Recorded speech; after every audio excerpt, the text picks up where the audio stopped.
than the arts. 3, 2, 1. 3, 2, 1, go. All right. What's happening? It was natural. Oh, my God. Well, now I'm curious. Yeah, I'm just really How curious. am I disagreeing with the professional NFL player on sports? Because some of the most quote-unquote manly men in my life are musicians, actors, people that I relied on as an image of masculinity. So to say that the arts are less masculine than sports, for me, doesn't make sense. My mom's a cheerleading coach. I think cheerleading is a sport. I argue with her. I'll never let her know I think cheerleading is a sport because I think 59, that's it. It's like 90 in my room, I'm not even kidding. Like maybe 80, to do all those 85. all right, to do the backflips and like to push the girls up in the air. So I feel like there is more masculinity that's ascribed to just sports than there is to more of the arts. That's why I somewhat agree. A sense of strength that kind of helps. I don't know, I kind of think they are more masculine playing sports than arts. Man In a way. older. So I'm an actor. One of my recent roles was Donkey in Shrek. But also at the same time though, so I don't know. I'd probably be in the middle. Awful sweat. Because I have my computer on, I'm streaming, so it's been, running full speed, and There was crying. my window's open, but it's not really I helping. really agree that It's hot there's in physical Oregon parts today. And in sports, but then there's that mental aspect. You talked about like failure, getting back up. Definitely the arts can be right up with their sports. Sports are an art, too. So. There you go. Is part of being a man. What? No. No one's gonna agree with that, right? Wait, what? Really? I'll start it off because I spent a lot of time in locker room. Football player. Locker room You know, talk? This phrase, locker room talk, has taken on a life of itself. Obviously, in the past years, it's been a hot button issue. And it has Maybe I don't know what it changed means. since I was a 6-year-old and I said my first swear word, and my mom and dad said, "Kyle, that's locker room talk." But I also think about locker room talk as like sexual in nature too. Okay, I don't Someone know is what that gonna say means it to then. you. Someone's gonna initiate your locker room talk. I mean, I think growing up, playing sports and all that, I think harassment. I think by the nature of the question, though, them asking us this, it is the people that are crossing that line that we're talking about. Is that part of it? Belittling women, not even if you're belittling women, but you're objectifying them. You're being cruel, but you're like, come on, I'm just joking around. It's a locker room. No, man, that's not what makes you a man. That's not something that should. I don't be part of understand, that. like, I think men's main role in this. why would that make situation you a man? is stepping forward, setting boundaries, and still having fun within the framework of those boundaries and respecting one another. As a black man, I looked at it as like barbershop talk.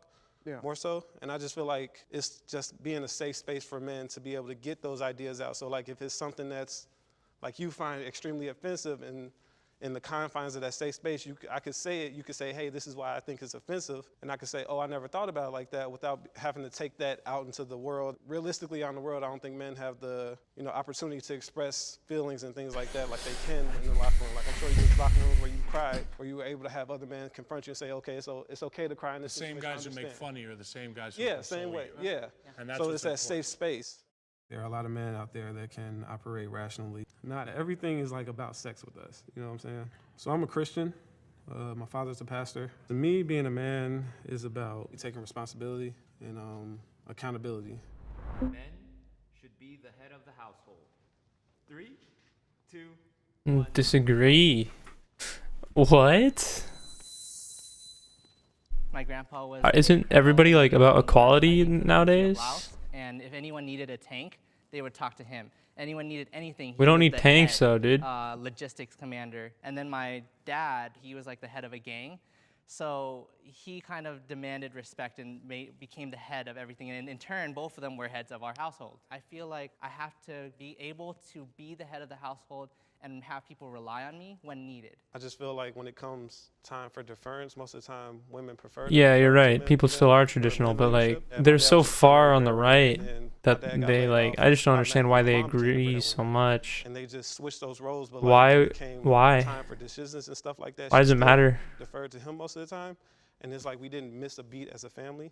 And I feel like that's what she wanted. I feel like that's what most men, or most women want from their men. It's better for the men to be in that position. I don't feel like a woman can't be in that position. Yeah, I'm going to build on what you're talking about, CJ, because I feel like each one of us has a unique set of circumstances. And in your case, your dad was really smart in terms of his, decisions. That's why your mom probably relied on him for that stuff. And that's not to take anything away from her. But I'm over here on the disagree side because the question was, should a man be the head of the household? Yeah, Verbatim, should. correct? Now, my response to that is I would say, no. There is yeah. no rules for who's the head of the household. When I'm making So Oh I yeah, disagree it's with gonna your do that. comment. Anytime you I change think settings, men it's can so be, slow. but it's 2020. It doesn't matter if your computer's And like if I were the to tell you that craziest I'm the thing. head of my It's household, I'd be just the way lying. Minecraft is. It There's sucks. a leader within each one of us. I don't think it has to do with whether you're a man or a woman. I know in my household, there are times that my wife leads, there's times I lead. We talk about leading up, leading down. We even let our daughter lead sometimes. My role as a man and a father in my daughter's life Interesting. is to be the example and to be just supportive and accepting and loving. And I want her to see by example that I'm always striving to be the best human being I can be. That's really what my role is. And she's the greatest joy in my life. I have discussed skincare with other men. 3, 2, Interesting question. It's because it's sponsored by Gillette. I have a great salt scrub for you. You should get over here. Well, I just always got all my skincare opinions from the females in my life. I don't know. I just didn't want to feel like I was any less of a man, so I didn't want to talk to other men. As we all get older, our skin starts to look like that bag that's been left out in the sun too long. And that's why skincare recently has become a thing for me. I've talked about it a bunch with guys. That's how I find out about like beard oil. It wasn't my wife that said you need it. It was my buddy with a beard that said, hey, beard oil's awesome. I can think of a couple of friends that we talk about it pretty regularly. One of the guys was concerned about skin cancer. And if he wasn't talking to the guys about it, like, hey, what do you do? He might not have felt comfortable talking to a woman about it. So we just crack that open. We just talk about this stuff. What did you talk to the NFL player about? You know, just skincare. I'll be the first to do this, but yeah. Damn it, I strongly agree. I think it's important to take pride in yourself and have self-discipline.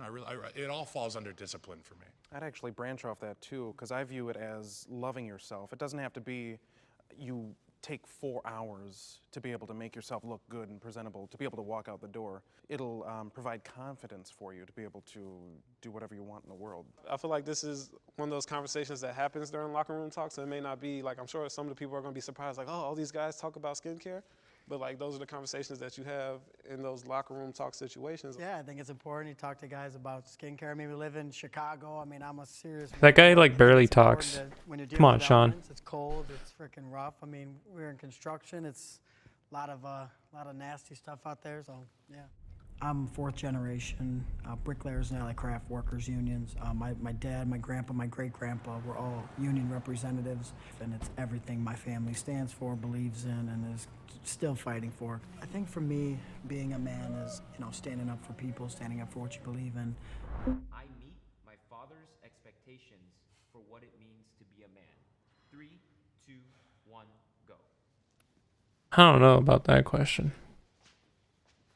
I'm gonna sulk myself over here now, guys. Never made it. This is a high bar. I am constantly still striving, but my father has different standards than me, and I'm proud of who I am, but there's a small part of me that's just like, I wish I could hit that bar, but it's also part of me that's like, there are some parts of that bar that I'm not gonna touch.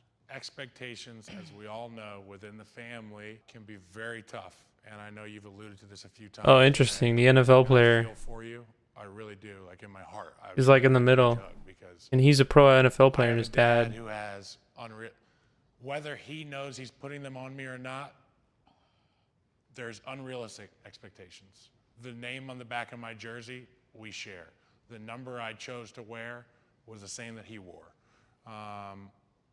Profession, the same. I will never be my dad because he was a world beater in his field. But I also, That sounds pretty in accurate. the journey striving for his acceptance, I found myself proud of who I am. And A lot of fathers are like that. that is being a man. Yeah. And being your own man. And like I really hope we can find you. If we have this conversation again, I really hope that we can have you at least on the somewhat, because I struggle with that too, and it's a real thing. I can't think of any time in my life when my dad has ever said he's been disappointed in me. It's been nothing but encouragement. He asks for my help on things now. So like he's always telling other people how he's proud of me. He's like, yeah, I ran to your dad. He was telling me everything about you. So, and I know like it's like a lot of people like don't even have their fathers in their life. So like I appreciate it that much more.